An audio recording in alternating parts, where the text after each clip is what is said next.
بسم الله الرحمن الرحيم. بسم الله الرحمن الرحيم. نحمده ونصلي على رسوله الكريم. أما بعد فأعوذ بالله من الشيطان الرجيم. بسم الله الرحمن الرحيم. كل نفس ذائقة الموت. وقال الله تبارك وتعالى الذي خلق الموت والحياة ليبلوكم أيكم أحسن عملا. صدق اللہ العظیم. میری محترم مائیں اور بہنیں اور بچیاں، سب سے پہلے تو آپ سے میری درخواست ہے کہ شور نہ کریں، باتیں نہ کریں. بہت لمبا وقت نہیں لیا جائے گا. مختصر میں انشاءاللہ کچھ ضروری ہدایات اور کچھ ضروری باتیں کی جائے گی، اس کے بعد انشاءاللہ چھوڑ دیا جائے گا، اس لیے باتیں نہ کریں. آج ہم لوگوں کا جو جمع ہونا ہے وہ مرحوم کے ایصال ثواب کی وجہ سے، اور آدمی جب تک ہمارے درمیان میں ہوتا ہے، کوئی مرد ہو یا عورت ہو، اکثر ان کے ساتھ ہماری نوک جھوک ہوا کرتی ہے، لیکن جب وہ ہمارے درمیان سے نکل جاتے ہیں، ان کا انتقال ہو جاتا ہے، وہ اللہ کے پاس چلے جاتے ہیں، ان کی روح قبض کر لی جاتی ہے، تو پھر ہمارے اور ان کے درمیان میں کوئی لڑائی جھگڑا اور کوئی انبن نہیں رہتی. سب سے صلح ہو جاتی ہے، ہر کوئی اسے معاف کر دیتا ہے. اس لیے سب سے پہلی بات یہ کہ مرحوم نے اپنی زندگی میں ہمارے ساتھ جو ویوہار کیے ہوں اچھا ہو، اللہ کا شکر ہے. اگر کبھی غلطی سے مرحوم سے کچھ غلطی ہوئی ہو یا انہوں نے ہم میں سے کسی کو کچھ کہا ہو تو ہماری ذمہ داری بنتی ہے کہ ہم اپنا فریضہ سمجھ کر مرحوم کو معاف کر دیں، تاکہ کل قیامت کے دن سب سے بڑا کام یہ ہے اور سب سے بڑے ثواب کا کام یہ ہے کہ ہم اپنے اعتبار سے مرحوم کو معاف کر دیں، کہ انہوں نے جو کچھ کہا ہو، اگر ہمیں کچھ برا لگا ہو یا ہمارا دل دکھا ہو، ہم معاف کر دیں کہ اللہ رب العزت کے دربار میں، ان کے بارگاہ میں ان کی ہماری وجہ سے کوئی پکڑ نہ ہو. اس لیے آپ سب سے درخواست ہے کہ سب سے پہلے مرحوم کو معاف کر دیں. اور آج میں آپ حضرات سے جو بات کرنے والا ہوں اس میں سب سے پہلی بات یہ ہے کہ ایصال ثواب، اور دوسری بات یہ ہے کہ ہمارا رہن سہن. یہ دو چیزوں پر بات کرنی ہے. ایصال ثواب کے بارے میں اللہ کے پیارے حبیب صلی اللہ علیہ وسلم نے یوں فرمایا کہ آپ جو عمل کرو گے، جو کام کرو گے، اور اگر آپ نے نیت کر لی کہ میرے اس کام کا ثواب اور میرے اس عمل کا ثواب اس مرحوم کو پہنچ جائے تو اس کا ثواب اس مرحوم کو ضرور پہنچتا ہے. فرشتے آپ کے اس ہدیے کو، آپ کے اس پڑھنے کے ثواب کو گفٹ پیک کر کے وہ مرحوم کے پاس اس کی قبر میں لے کر جاتے ہیں اور اس کو پیش کرتے ہیں کہ تمہارے فلاں رشتہ دار نے تمہارے لیے قرآن کریم کی ایک آیت پڑھ کر بھیجی ہے، فلاں رشتہ دار نے تمہارے لیے یہ صدقہ کر کے اس کا ثواب تمہیں بھیجا ہے، تمہیں اس رشتہ دار نے یہ کام بھیجا ہے. تو فرشتے آپ کا یہ ایصال ثواب کرنا، آپ کا کچھ پڑھنا، کچھ نیک کام کرنا، یہ اللہ کے نبی علیہ السلام نے فرمایا کہ فرشتے اس کو پیک کر کے گفٹ کے طور پر اس مرحوم کے پاس لے کر جاتے ہیں اور اس کو بتاتے ہیں کہ کس نے بھیجا ہے. اس لیے ایصال ثواب کے لیے آپ سے درخواست ہے کہ ایصال ثواب کے لیے کسی ایک جگہ پر جمع ہونا کوئی ضروری نہیں. کوئی ضروری نہیں ہے. ہم جہاں پر ہیں، جس جگہ پر ہیں، وہاں بیٹھے بیٹھے بھی ہم مرحوم کو ایصال ثواب کر سکتے ہیں. اللہ کے نبی علیہ السلام نے ایصال ثواب کرنے کے لیے کوئی دین مقرر نہیں فرمایا. ہمارے یہاں ایک رواج چلا ہے، ہر جمعرات کو ایصال ثواب کے لیے مجلسیں رکھی جاتی ہے، کچھ تقسیم کیا جاتا ہے. اللہ کے نبی علیہ السلام نے یہ فرمایا کہ سارے دین ایک جیسے ہیں، کوئی ایک دین متعین نہیں ہے. آپ جب بھی چاہیں، جب یاد آئے، جب جی چاہیں، آپ کچھ پڑھ کر ایصال ثواب کر دیں. کم سے کم درجے میں ایک مرتبہ سبحان اللہ پڑھ کر ایصال ثواب کر دے. میں نے جو سبحان اللہ کہا ہے، اے اللہ اس کا ثواب تو مرحوم کو پہنچا دے. اللہ رب العزت اس کا ثواب پہنچائیں گے. اس لیے اس کی کوئی مقدار نہیں اور اس کا کوئی وقت متعین نہیں ہے کہ آپ کو کب اصالہ ثواب کرنا ہے اور کتنا کرنا ہے، کچھ متعین نہیں ہے۔ جب یاد آئے، جب جی چاہے تو آپ اس کو اصالہ ثواب کر سکتے ہیں۔ ایک آدمی ایک مرتبہ سبحان اللہ کہے اور اس کی نیت یوں کریں، ایک عورت ایک مرتبہ سبحان اللہ کہتی ہے اور اس کی نیت یوں کرتی ہے کہ اللہ میں نے جو سبحان اللہ پڑھا ہے اس کا ثواب تو دنیا میں جتنے مرحومین ہیں ہر ایک کو اس کا ثواب پہنچا دے، اللہ ہر ایک کو اس کا ثواب دے گا۔ اللہ بہت دل والا ہے، اللہ رب العزت بہت غنی ہے۔ آپ ایک مرتبہ پڑھیں گے، اللہ اس کا ثواب ہر کسی کو دیں گے اور کسی کے ثواب میں سے کچھ کمی کوتاہی نہیں ہوگی۔ اس لیے آپ سے درخواست ہے کہ ان چیزوں کو ہمارے درمیان میں رواج میں لائے۔ آپس میں ہم اپنے گھروں میں بیٹھ کر اٹھتے بیٹھتے اللہ کا ذکر کرتے رہیں اور پھر نیت کریں، اے اللہ میں نے جو کچھ پڑھا ہے، جو لکھا ہے، یا جو کچھ صدقہ کیا ہے، یا جو کچھ اچھے کام کیے ہیں، اس کا ثواب تو اس مرحوم کو پہنچا دے۔ یہ پہنچ جائے گا۔ اصالہ ثواب کرنے کے لیے کوئی اسپیشل عمل یا کوئی اسپیشل دعا نہیں ہوتی کہ اس دعا کو پڑھ کر اصالہ ثواب کیا جاتا ہے۔ اللہ کے نبی علیہ الصلوۃ والسلام نے فرمایا کہ آدمی جب زندہ ہوتا ہے تب اس کے نام اعمال کھلے ہوتے ہیں اور اس میں نیکی اور گناہ دونوں لکھے جاتے ہیں۔ وہ آدمی جو کام کرتا ہے سب لکھا جاتا ہے، لیکن جب اس کا انتقال ہو جاتا ہے تو پھر اس کا یہ رجسٹر اس کے بند ہو جاتے ہیں، لیکن اس کی نیکیوں کے رجسٹر کھلے رہتے ہیں۔ اس کے رشتہ دار ہیں، اس کے ملنے جلنے والے ہیں، جان پہچان والے ہیں، اور کوئی مسلمان یا کوئی دوسرا شخص کچھ اچھا کام کر کے اس کی نیت کرتا ہے کہ میرے اس کام کا ثواب اس مرحوم کو پہنچ جائے تو اس کا ثواب اس کو ملتا ہے اور اس کے رجسٹر میں لکھا جاتا ہے۔ اسی لیے پیارے حبیب صلی اللہ علیہ وسلم نے فرمایا ہے کہ کل قیامت کے دن اللہ رب العزت کے سامنے جب حساب کیا جائے گا، وہ حساب بہت خطرناک ہوگا، بہت سخت ہوگا۔ اللہ کے نبی علیہ الصلوۃ والسلام نے بار بار تاکید فرمائی ہے کہ بیٹی فاطمہ سنو، کل قیامت کے دن جب حساب ہوگا اس وقت یہ مت کہنا کہ میں نبی کی بیٹی ہوں، سنو اس وقت تمہیں اپنا بچاؤ خود کرنا ہے، تو بہت سخت حساب ہوگا۔ اور اللہ کے نبی نے بیٹی فاطمہ سے بھی یہ کہا کہ تجھے تیرے اعمال کا حساب تجھے خود دینا ہے، نبی کی بیٹی کی ہونے کی وجہ سے تو چھوٹ نہیں سکتی، تو ہمیں بھی اپنے اعمال کے حساب دینے ہیں۔ لیکن اللہ کے نبی نے فرمایا کہ جب کسی کو لایا جائے گا تو اس کا رجسٹر کھولا جائے گا، اس میں لکھا ہوگا کہ اتنی ہزاروں لاکھوں نمازیں تیرے زندگی میں ہیں۔ وہ کہے گا کہ اللہ میری تو اتنی عمر بھی نہیں تھی یہ نمازیں۔ اللہ کہیں گے کہ میرے بندے تو نے یہ نیک کام کیا تھا، تو نے ایک آدمی کو سمجھایا تھا، تیرے بیٹے نے کسی کو سمجھایا تھا، اس نے دوسروں کو سمجھایا، اس کے بعد جتنے لوگوں نے نماز پڑھی ہے سب کا ثواب تیرے نام عمل میں۔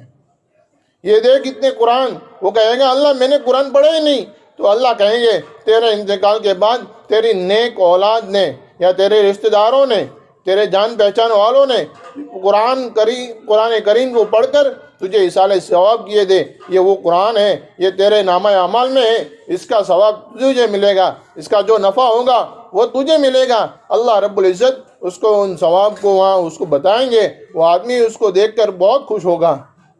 اس لیے ہم تمام سے درخواست کرتے ہیں کہ آپ کو جب بھی موقع ملے قرآن کریم کی تلاوت کریں اور کچھ اللہ کا ذکر وغیرہ کریں اور کچھ نیک کام کریں، کچھ صدقہ کر دیں، جتنا ہو سکے اتنا۔ کوئی ضروری نہیں ہے کہ اتنی رقم صدقہ کرنی ضروری ہو، نہیں، آپ سے نہیں ہوتا، 1 روپیہ ہوتا ہے، 1 روپیہ صدقہ کر کے اس کا ثواب مرحوم کو پہنچا دیں۔ اللہ رب العزت اس 1 روپے کی آپ کی نیت اور اس 1 روپے کی قیمت کی وجہ سے اللہ اس کو بہت ہی زیادہ اجر و ثواب عطا فرمائیں گے۔ اس لیے اصالہ ثواب کے لیے بنیادی بات، اصالہ ثواب کے لیے کوئی وقت متعین نہیں اور اصالہ ثواب کے لیے کوئی چیز کی پابندی نہیں، آپ جو چاہیں اصالہ ثواب کر سکتے ہیں اور کہیں سے بھی کر سکتے ہیں، کسی جگہ پر جانا ضروری نہیں ہے۔ ہم اپنے گھروں میں بیٹھ کر یا ہم اپنی جگہوں پر بیٹھ کر اصالہ ثواب کر سکتے ہیں، اس کے لیے کوئی خاص دعا نہیں ہوتی۔ ہم لکھ کر بھیجتے ہیں 10 قرآن ہوئے، اتنا یہ ہوا، کچھ نہیں، جو پڑھائے نیت کر لی وہ ہو گیا۔ اب اس کو الگ سے اصالہ ثواب کرنے کی یا بخشنے کی ضرورت نہیں ہے، وہ مرحوم تک پہنچ جائے گا۔ دوسری بات میں نے جو آپ کو کہی تھی کہ ہمارا رہن سہن جو ہے، ہمارے گھریلو زندگی جو ہے، اس کے بارے میں اللہ کے نبی علیہ الصلوۃ والسلام نے عورتوں کے بارے میں بہت ساری ہدایتیں فرمائی ہیں۔ اللہ رب العزت نے ہمیں ہم تمام کو زندگی گزر بسر کرنے کے جو طریقے بتائے ہیں، یقیناً ان طریقوں پر کامیابی ہے، اللہ کے دین پر کامیابی ہے۔ اللہ رب العزت نے اپنے نبی علیہ السلام کے ذریعے سے ہمیں جو تعلیم دی ہے، ان تعلیم پر چلنے پر ہماری کامیابی اسی پر منحصر ہے۔ حضرت فاطمہ رضی اللہ تعالیٰ عنہ ہماری تمام عورتوں کی سردار ہے، اللہ کے نبی علیہ السلام کی بیٹی ہے، بہت لاڈلی بیٹی ہے وہ حضرت فاطمہ رضی اللہ تعالیٰ عنہ۔ اللہ کے نبی نے ان سے یوں پوچھا کہ بیٹی فاطمہ، پردہ کس کو کہتے ہیں؟ پردہ کس کو کہتے ہیں؟ تو حضرت فاطمہ رضی اللہ تعالیٰ عنہ نے یوں کہا کہ اللہ کے نبی علیہ السلام، پردہ اس کو کہتے ہیں کہ عورت اپنے آپ کو غیر محرم مردوں کی نگاہ سے بچائیں اور خود غیر محرم مردوں کو دیکھنے سے بھی بچیں۔ یہ دونوں چیزیں اس میں بتائی۔ اللہ کے نبی علیہ السلام نے فرمایا میری بیٹی نے بالکل سچ کہا۔ تو یہ پردہ ہے، حضرت فاطمہ رضی اللہ تعالیٰ عنہ کی زندگی ہے۔ اللہ کے نبی علیہ السلام کی اس بیٹی نے زندگی جو گزر بسر کی ہے، گھر میں کھانے کو کچھ نہیں ہوا کرتا تھا، محنت مزدوری کر کے اللہ کے نبی علیہ السلام کی بیٹی نے زندگی گزر بسر کی ہے۔ ایک مرتبہ حضرت فاطمہ رضی اللہ تعالیٰ عنہ اپنے گھر میں بیٹھ کر کچھ کام کر رہی تھی۔ حضرت علی نے کہا کہ فاطمہ، تو اتنی محنت کرتی ہے، تیرے ہاتھوں میں چھالے پڑ گئے، گیہوں کی گھنٹی گھما گھما کر تیرے ہاتھوں میں چھالے پڑ گئے، پانی کا مشکیزہ اٹھا اٹھا کر تیرے کندھے چھل گئے، بیٹی تو تیرے ابا کے پاس جا کر ایک خادم مانگ لے، ایک خادم، ایک نوکر مانگ لے۔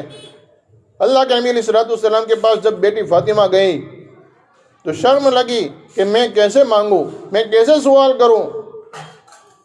آج ہماری بیٹیاں اپنے میکے جاتی ہے اور پھر ان کو اپنے ماں باپ سے شکایتیں اور ماں باپ سے ملنا جلنا یہ عام چلا ہے، ایک رواج بنا ہوا ہے، جو تھوڑی تھوڑی دیر پر ماں باپ سے آ کر شکایت کرنا، کالنگ پر بات کرنا، یہ ایک رواج بن چکا ہے۔ اللہ کے نبی علیہ السلام نے اس سے منع فرمایا۔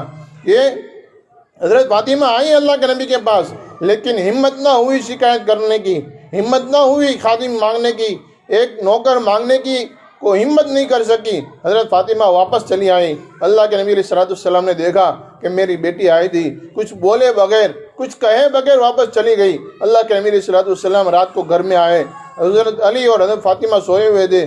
اللہ کے نبی علیہ السلام دونوں کے درمیان میں آ کر بیٹھ گئے اور یوں فرمایا کہ بیٹی فاطمہ، تم رات کو آئی تھی، تم دن میں آئی تھی، کیا ہوا؟ کچھ کام تھا؟ کچھ کہے بغیر تو کیوں چلی گئی؟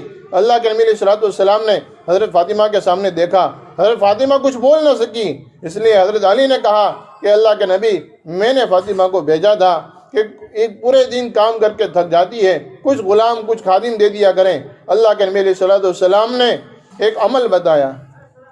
آج اس مرحوم کے اس دین پر، ان کے ایصال ثواب کی نیت پر میں آپ تمام کو ایک عمل بتا رہا ہوں۔ سنو، میں درخواست کرتا ہوں کہ اس عمل کو پابندی کے ساتھ پکڑے رکھنا۔ آپ جو بھی کچھ پڑھو گے اس کا ثواب مرحوم کو پہنچے گا۔ حضرت اللہ کے نبی علیہ السلام نے وہاں پر یوں کہا کہ بیٹی، تو غلام مانگنے آئی تھی، تو خادم مانگنے آئی تھی، کیا میں اس سے اچھی بات تجھے بتاؤں؟ اللہ کے نبی نے کہا اس سے اچھی بات بتاؤں؟ آج ہم ہوتے تو ہم یہ کہتے ہیں کہ بیٹی تو ایک غلام کی کیا بات کرتی ہے، ایک خادم کی بات کرتی ہے، ہم تجھے 2 دیں گے۔ یہ نہیں کہا، یا یوں نہیں کہا کہ تجھے تو تیرے سسرال والے کام کرا کرا کر تجھے توڑ ڈالیں گے، مار ڈالیں گے، یہ نہیں کہا، بلکہ یوں کہا کہ بیٹی کام تو ہوتا رہتا ہے، کام کرتے رہنے کا، لیکن میں تجھے آج ایک اور بات بتاتا ہوں جس سے تیری دنیا اور آخرت دونوں سنور جائے گی، دونوں تیری اچھی ہو جائے گی، سدھر جائے گی۔ اللہ کے نبی علیہ السلام سے حضرت فاطمہ نے کہا کہ ابا جان آپ ضرور بتاؤ۔ اللہ کے نبی علیہ السلام نے فرمایا کہ سبحان اللہ والحمدللہ واللہ اکبر، یہ تسبیح فاطمہ ہے، اس کو 33 مرتبہ پڑھنا ہے۔ سبحان اللہ 33 مرتبہ، الحمدللہ 33 مرتبہ اور اللہ اکبر 34 مرتبہ، یہ کل 100 انک ہوئے۔ اللہ کے نبی علیہ السلام نے فرمایا کہ رات کو جب بستر پر بیٹھو تو بستر پر بیٹھنے کے بعد اس تسبیح کو پڑھ لیا کرو۔ اس کا فائدہ کیا ہے؟ اللہ کے نبی علیہ السلام نے فرمایا کہ اس کا فائدہ یہ ہے کہ آپ پورے دن جو کام کرو گے اس سے جو تھک جاؤ گے، پوری تھکان اس تسبیح کی وجہ سے دور ہو جائے گی۔ پوری تھکان اس تسبیح کی وجہ سے دور ہو جائے گی۔ اللہ کے نبی علیہ الصلوۃ والسلام نے ایک جگہ پر یوں فرمایا کہ کوئی آدمی، کوئی بندہ یا کوئی بندی، کوئی مرد یا عورت، کوئی بچہ یا کوئی بچی ایک مرتبہ سبحان اللہ کہتا ہے، ایک مرتبہ سبحان اللہ کہتی ہے، تو اس کے لیے اللہ رب العزت جنت کے اندر ایک درخت لگا دیتے ہیں۔ وہ درخت اتنا بڑا ہوتا ہے کہ عربی گھوڑا 100 سال تک دوڑنے پر بھی نہیں پورا ہوتا۔ اس لیے ان تسبیحات کی پابندی کریں۔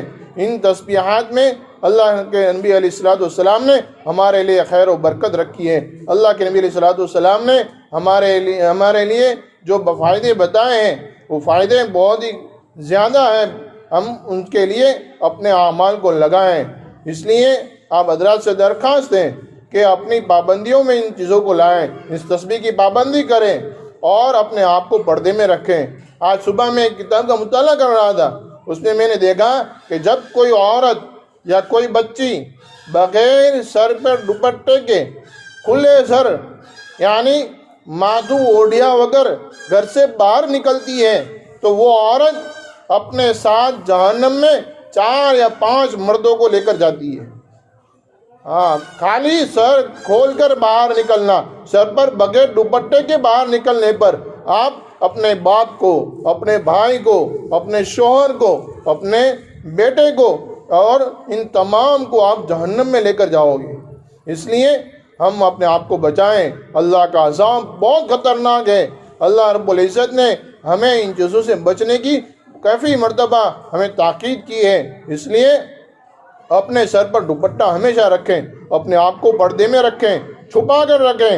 ہم بازار کے لوگوں کے لیے نہیں ہیں، ہم تو پاک اور صاف شفاف ہیں، ہم پاک اور صاف شفاف مردوں کے لیے ہیں۔ ہم اپنے آپ کی پابندی کریں، نمازوں کی پابندی کریں۔ اللہ کے نبی صلی اللہ علیہ وسلم نے فرمایا کہ ایک بے نمازی کی نحوست، کوئی ایک آدمی نماز نہ پڑھے یا کوئی ایک عورت نماز نہ پڑھے تو آزو بازو کے 40 گھر تک اس کی نحوست ہو جاتی ہے، برکتیں اٹھا لی جاتی ہے۔ ایک نماز چھوڑنے پر 40 گھر تک برکتیں اٹھ جاتی ہیں۔ جس گھر میں 4 یا 5 لوگ ہو، اگر اس میں سے کوئی بھی نماز نہ پڑھے تو اس گھر کا کیا حال ہوگا۔ آج ہمارے گھروں میں اللہ کی رحمتیں نہیں ہیں، برکتیں نہیں ہیں۔ آج ہمارے گھروں میں چین سکون نہیں ہے، امن و امان نہیں ہے، اطمینان نہیں ہے۔ ہر نیا سورج کسی نئے جھگڑے کو لے کر آتا ہے، ہر نیا سورج کسی نئے جھگڑے کو لے کر آتا ہے۔ میرے بھائیوں، دوستوں، بزرگوں اور میری ماں اور بہنوں، آپ سے درخواست ہے کہ نماز کی پابندی کرو۔ بہت آسان ہے، پورے 24 گھنٹے میں 5 ٹائم کی نماز پڑھنی ہے، 5 ٹائم کی نماز پڑھنی ہے۔ جو مختصر صورتیں آتی ہو وہ پڑھو، نماز کو نہ چھوڑو۔ اللہ کے نبی علیہ الصلوۃ والسلام نے فرمایا کہ ایک نماز کو قضا کرنے